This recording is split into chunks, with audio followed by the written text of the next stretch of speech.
यात्रा विद हर्ष में आज की यात्रा में मैं आपको ले चलूँगा एक ऐसी जगह जहाँ रोमांच भी है, प्रकृति भी है, खूबसूरती भी है, पहाड़ भी है, घाटियाँ भी हैं, झीलें भी हैं, लेकिन सबसे महत्वपूर्ण वहाँ धर्म और संस्कृति है, जहाँ दुनिया भर से लोग मत्था टेकने चले आते हैं। और या यूं कह लें कि वहाँ की यात्रा के लिए आपका मन खुद तैयार होता है।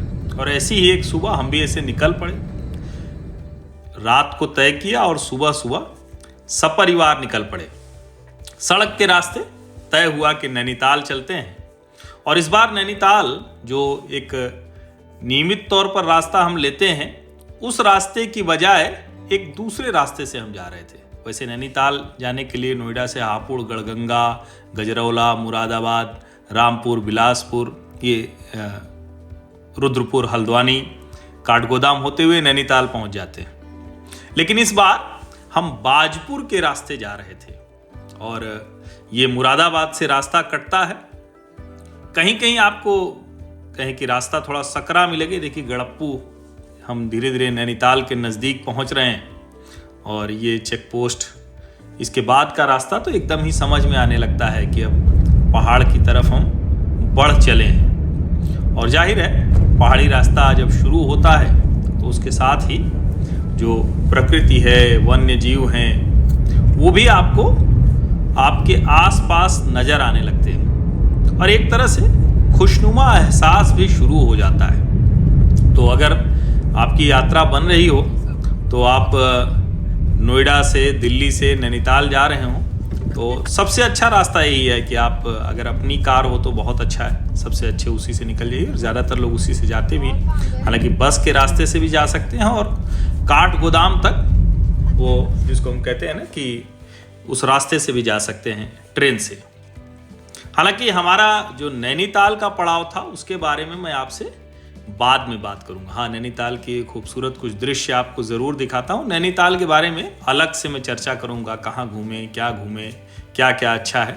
तो लेकिन नैनीताल से हम लोगों ने 3 दिन रहने के बाद सुबह सुबह विदा ले ली और हम चल पड़े उस जगह पर जहाँ दुनिया के बड़े बड़े लोग मत्था टिकाने के लिए आते हैं। नैनीताल से सिर्फ 20 किलोमीटर की दूरी पर स्थित हम नीव करौरी बाबा के आश्रम कैंची धाम जा रहे थे। ये 20 किलोमीटर का रास्ता है, करीब करीब 1 घंटे लग जाते हैं। और ये वो नीव करौली धाम है जहाँ के बारे में बहुत सी कहानियाँ हैं, बहुत से ऐसे प्रेरक किस्से हैं। और बाबा रामदास जो अमेरिकन स्पिरिचुअल टीचर रहे, योग, और उनकी किताब है, बेस्ट सेलिंग ऑथर रहे, वो उनकी पुस्तकें हैं। तो उनसे बहुत कुछ नीव करौरी बाबा के बारे में दुनिया को जानने को मिला।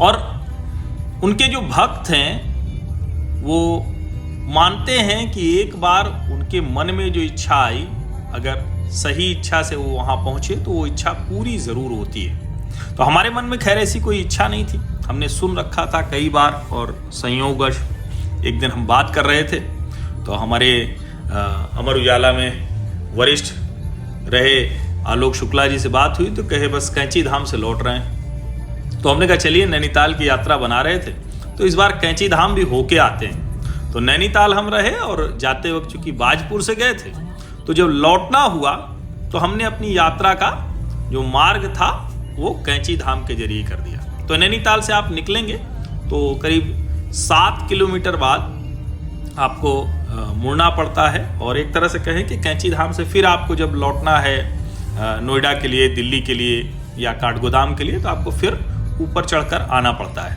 तो हम वहाँ से मुड़े और वो रास्ता, ये आपको रास्ता जो मैं दिखा रहा हूँ यही रास्ता है। और इसी तरह का रास्ता लगभग हर जगह है। बीच में एक आध जगह ज़रूर हमको लगा कि थोड़ा सकरा रास्ता हो गया, क्योंकि कई जगह पे वो पहाड़ जो धसकने और धंसने से होता है। लेकिन उसके अलावा रास्ता बहुत अच्छा है, बहुत सुंदर है। और हम समय से नीव करौरी बाबा के आश्रम पहुंच गए सुबह 8 बजे। 7 बजे के आसपास हम चले थे अपने जो गेस्ट हाउस में जहाँ हम रुके हुए थे अतिथि गृह में, और 8 बजे वहाँ पहुँच गए।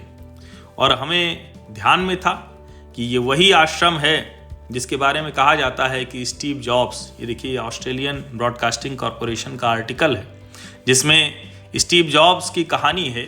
और वैसे तो जो एप्पल है, कटा हुआ जो सेब है ना, उसकी बहुत सी कहानियां हैं, लेकिन एक कहानी इस नीम करौली बाबा के आश्रम से भी जुड़ी हुई है। और नीम करौली बाबा के भक्तों में बहुत कई ऐसे भक्त रहे जो दुनिया भर में प्रतिष्ठित रहे। बाबा रामदास जी के बारे में कहा, और भगवान दास जी वो भी लेखक हैं और जो आध्यात्मिक गुरु हैं। लामा सूर्यदास, जय उत्तल, ये बहुत बड़े म्यूजिशियन हैं। कृष्णदास, इन सब का नाम आप खोजेंगे ना तो ये मिल जाएंगे। लैरी ब्रिलियंट भी उनके भक्तों में रहे, उनकी पत्नी गिरिजा। दादा मुखर्जी इलाहाबाद विश्वविद्यालय के पूर्व प्रोफेसर रहे और इकोनॉमिक्स पढ़ाते थे वो, इसलिए मैं ये जिक्र कर रहा हूँ क्योंकि मैं भी इलाहाबाद विश्वविद्यालय में अर्थशास्त्र का ही विद्यार्थी रहा हूँ। तो ये नीम करौली बाबा के बहुत नज़दीक थे। और माँ जया सती भगवती, जॉन बुश ये फिल्म मेकर हैं, डैनियल गोलमैन ये ऑथर हैं the varieties of meditative experience and emotional intelligence. तो ये सब बाबा के भक्त हैं और बड़ी लंबी चौड़ी सूची है। मतलब उनका नाम अगर हम लेंगे, स्टीव जॉब्स के अलावा उनके दोस्त Dan Kottke, Hollywood actress Julia Roberts, ये सब नीम करौली बाबा के शिष्यों हैं। मार्क जकरबर्ग भी नीम करौली बाबा के आश्रम में मिलने के लिए आए थे। लैरी ब्रिलियंट के साथ लैरी पेज गूगल के और जेफरी स्कोल जो को फाउंडर हैं ईबे के, वो भी आए। ये सुंदर मनोहर आश्रम है, वो देखिए रास्ते में वानर देवता भी आपको मिलेंगे। इसके अंदर देवियों की कई मूर्तियां हैं, समाधि बनी हुई है। और नीम करौली बाबा की वो जो एक जिसको कहते हैं ना कि सबके मन मस्तिष्क में वही मुख मुद्रा, वही जो चित्र रहता है उनका, शॉल ओढ़े हुए मंद मंद मुस्कुराते बैठे हुए हैं। तो वो आश्रम हम लोग पहुँचे और हमारे लिए सचमुच ये बड़ा सुंदर अनुभव था। सुबह सुबह चूँकि हम वहाँ पहुँच गए थे प्रकृति के बीच में से, उस खूबसूरती के बीच में से। तो और चूँकि नीम करौली बाबा के बारे में थोड़ा सा मैं बता दूँ, उनका जो नाम था वो लक्ष्मण नारायण शर्मा। 1900 में उनकी पैदाइश बताई जाती है फिरोजाबाद के अकबरपुर ज़िले में। संपन्न ब्राह्मण परिवार से थे, लेकिन विवाह के बाद उनका मन उचट गया और वो चले गए, साधु बन गए। बाद में पिता के दबाव में वापस लौटे, 2 पुत्र और 1 पुत्रियाँ। कहा तो ये भी जाता है कि वो एक बार जा रहे थे और ट्रेन टिकट नहीं था, कंडक्टर ने उनको उतार दिया, वो उतर गए, तो उसके बाद ट्रेन नहीं चली। फिर बाद में जब उनको फिर से ट्रेन पर लिया गया तभी वो ट्रेन चली। ऐसी ढेर सारी कहानियाँ, किस्से उनके बारे में हैं। और यहाँ के अलावा भी कई और आश्रम हैं जो उनके हैं। और यहाँ सबसे मूल आश्रम तो कैंची का ही है। इसके अलावा वृंदावन में है, ऋषिकेश में है, शिमला में है और फर्रुखाबाद में भी है, हनुमानगढ़ी में है दिल्ली में, और ताओस न्यू मैक्सिको में भी है। तो बहुत दिन से ये कार्यक्रम बन रहा था लेकिन बन नहीं पा रहा था, अचानक बन गया। तो कहते हैं ना, ये सब दर्शन जो होते हैं, ये सब यात्राएं जो होती हैं, वो संयोग से ही बनती है।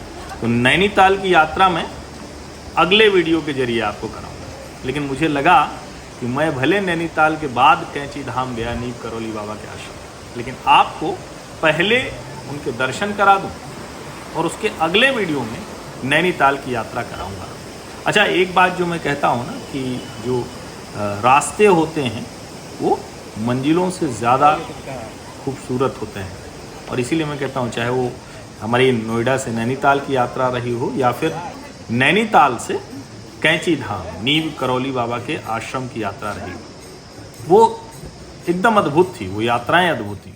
और चूँकि सपरिवार में था, परिवार के साथ गया था, तो ये बड़ा अच्छा है कि आपको जब कभी लगे तो आसपास में यात्रा करने का मन है। 300 किलोमीटर की दूरी कुछ होती नहीं है, नैनीताल 280 किलोमीटर के आसपास है, और कैंची धाम आप जाएंगे तो 300 किलोमीटर तक होगा। लौटते वक्त भी आपको ये भीमताल, और बड़ा सुंदर सा रास्ता है, पूरा पहाड़ी रास्ता है भीमताल की ये झीलें। हालांकि मुझे लगता है कि थोड़ी और सफाई इसकी होनी चाहिए। और हम लोग संयोगवश जिस दिन वहाँ से गुजरे वो समय बड़ा सुंदर था, तो मौसम बड़ा शानदार था। और मैं ये देखिए, जो रास्ते में मुझे कुछ कुछ सड़कें, कुछ गलियाँ वो दिखी। हम लोग काठगोदाम पहुँचे, पुराना वाला पुल जो है, तो उसके भी मैंने चित्र लिए, उसके भी मैंने वीडियो लिए, और ये यात्रा को और खुशनुमा बनाते हैं। और ये देखिए, ये काठगोदाम का वो पुराना ओल्ड ब्रिज जो है ना, और जो आखिरी स्टेशन है वो भी हमने कहा कि आप लोगों को दिखाना चाहिए। और रास्ते में इस तरह के अद्भुत दृश्य भी आपको मिलते हैं। तो एक तो नीम करौली बाबा, दूसरा नैनीताल, और तीसरा ये जो यात्रा के रास्ते हैं। मन बने तो मन बना लीजिए ना, चल पड़िए किसी और यात्रा पर।